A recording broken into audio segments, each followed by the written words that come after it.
कड़ा पहना हुआ था एक शख्स ने, वो लोहे का। तो वो मुझे मिलने आया, तो मैंने कहा वो ये तुमने कड़ा पहना हुआ है?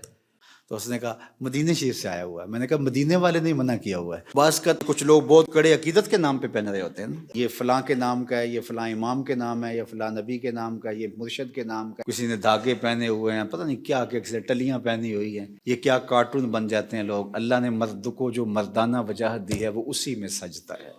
उसके ऊपर अगर कोई जेवर सजता है तो वो जिहाद के असले का ही सजता है।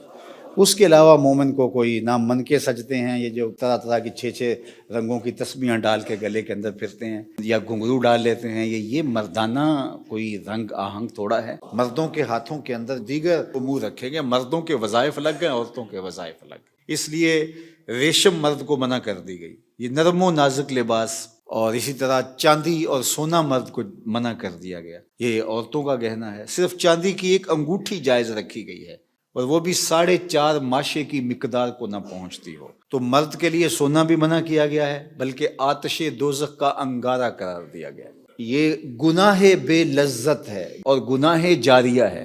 एक तो गुनाह किया, झूठ बोला, खत्म हो गया, जब दोबारा बोलेगा दूसरा गुनाह होगा। लेकिन ये ऐसा गुनाह है जो आपके साथ चिमटा हुआ है। तो रेशम पहनना, सोना पहनना, ये मर्द के लिए हराम है, ये औरत के वज़ाइफ हैं।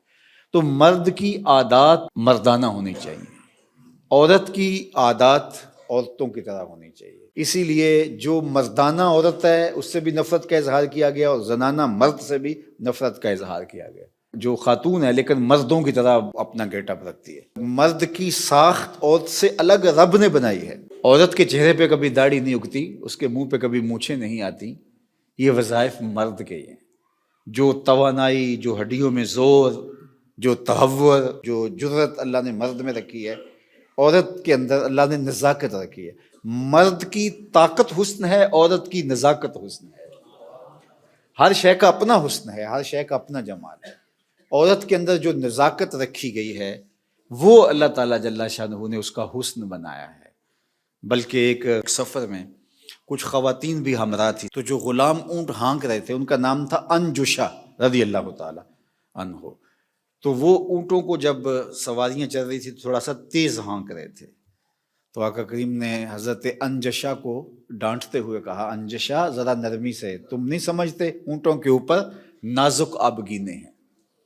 तो इनको नाजुक आबगीने कहे। तो औरतों के वज़ाइफ और औरतों का लिबास, हरीर व पुरनिया, जो भी वो घर के अंदर और बाहर के अंदर उनकी तकसीम है, तो शरीयत ने उनके लिए रखा, लेकिन मर्द के लिए ये नहीं। ये शरफ तो देखो, कायनात की किसी औरत को नसीब हुआ, बाप नबियों का इमाम, शौहर वलियों का इमाम, बेटे जन्नती जवानों के इमाम, और खुद जन्नती खवातीन की सरदार।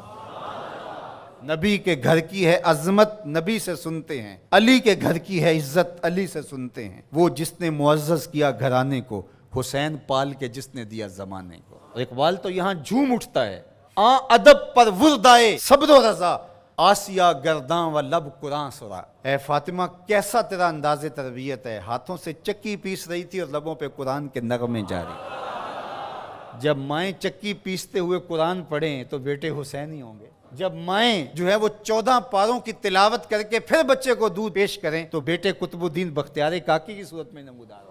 और जब माँ खाना तैयार करते हुए थरकती हुई तस्वीरों को देख रही होगी तो फिर बेटे अदाकार तो बन सकते हैं, गुलाम मोहम्मद नहीं बन सकते हैं।